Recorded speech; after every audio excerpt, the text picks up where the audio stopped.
While my iPhone 3GS, which I just unboxed here live at live.perillo.com in front of this virtual audience, our community, while it's syncing for the first time, even though it's not activated because AT&T says, "Oh, we need 48 hours."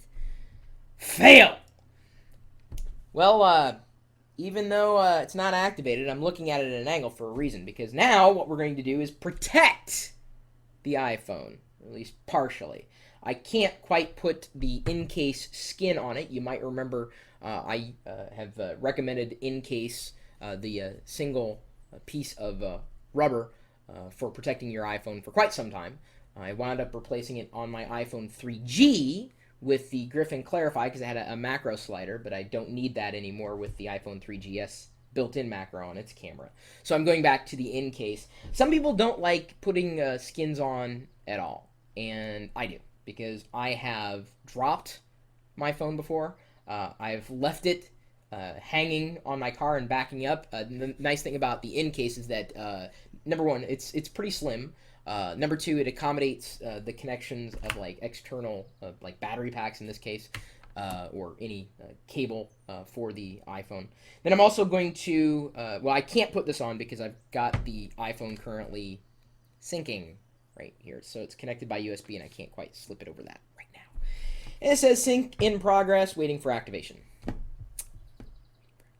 You know what I might just do? I might just set this up like in front of the camera. It says waiting for activation. Then everybody can watch it when it actually gets activated. Because it should say, hey, it's activated now.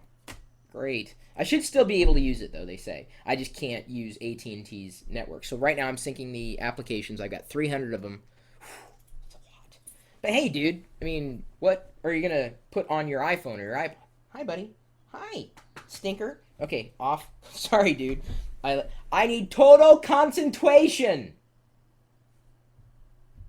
Does anybody get that reference?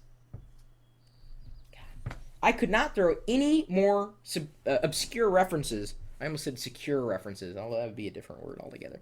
So we are now going to then go on to the second part of the protection, or maybe the first part, depending on how you look at it. I've also always used some kind of film, a protector for the screen, and it's worked out very, very well. There's a couple of them available, and this is from Power Support. So if you want your own anti-glare, and that's the version that I have here, because there's two. There's a glare uh, or a glossy finish, and then the matte finish or an anti-glare. I recommend the anti-glare. If you want your own, just head over to go.tagjag.com/anti-glare, ANTIGLARE. This is the one for the iPhone 3G, but since it seems to be the same design for the iPhone 3GS, I shouldn't have any issues. I also have a rather durable piece of plastic. You could also use a credit card. This is from a set of Rights that I had years ago, like before the iPhone even existed, and I still have it, the packaging for it, because I have other screen protectors. So now we're going to do our best to align it, and the key is to do it nice and slowly. Peel back, you know, just as much as you need to peel back. I'm going to go from the top, I think. And so that way, if you screw it up, you can always go back and correct it. You, of course, want to make sure your screen is clean. That's why it's always good to do this right when you get your iPhone or your device in general, if it's not an iPhone. And then you want to make sure that no bubbles exist. Let's try to get it aligned here. Yes, this is a very, very delicate process. Ooh, wow, I think I nailed it on the first run. Ooh, got a bubble there. Got a bubble there. Okay. And now I push it down. Just, oh man.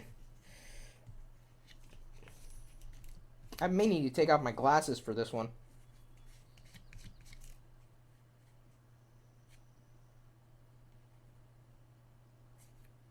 There we go. Because once you've gone past a certain point, you want to, if you can, not go back. And the reason why I like the anti-glare for this is because you're able to see everywhere, and you don't ever have any kind of reflection. Oops. Wow. This did not go on as well as I had hoped.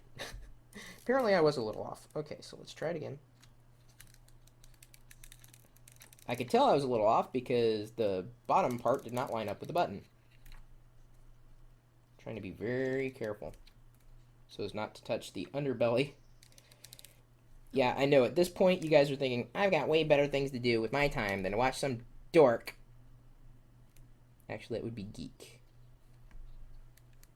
Place a screen protector on his iPhone.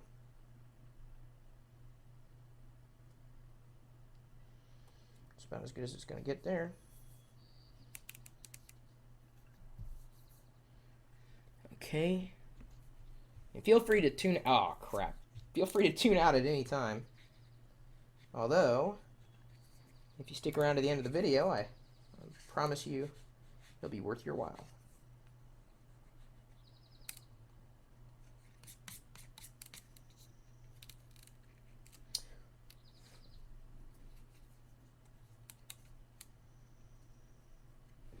I see something there.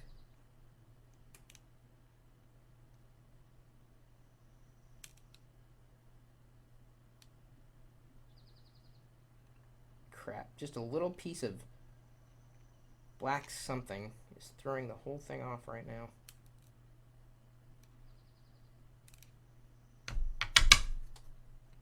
Did I get it? Speaking of fail. Alright. Just one, one piece can throw the whole thing off. One piece of dust. Uh-oh. Speaking of throw the whole thing off, I think I just applied the thing, and I've got some air bubbles here. I don't want it to go on all the way. Not yet. Gotta get rid of those air bubbles.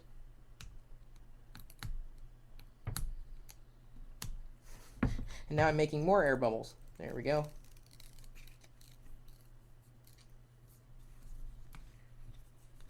But at least it's happening at the bottom. So far so good-ish, or good enough. It's never going to be perfect.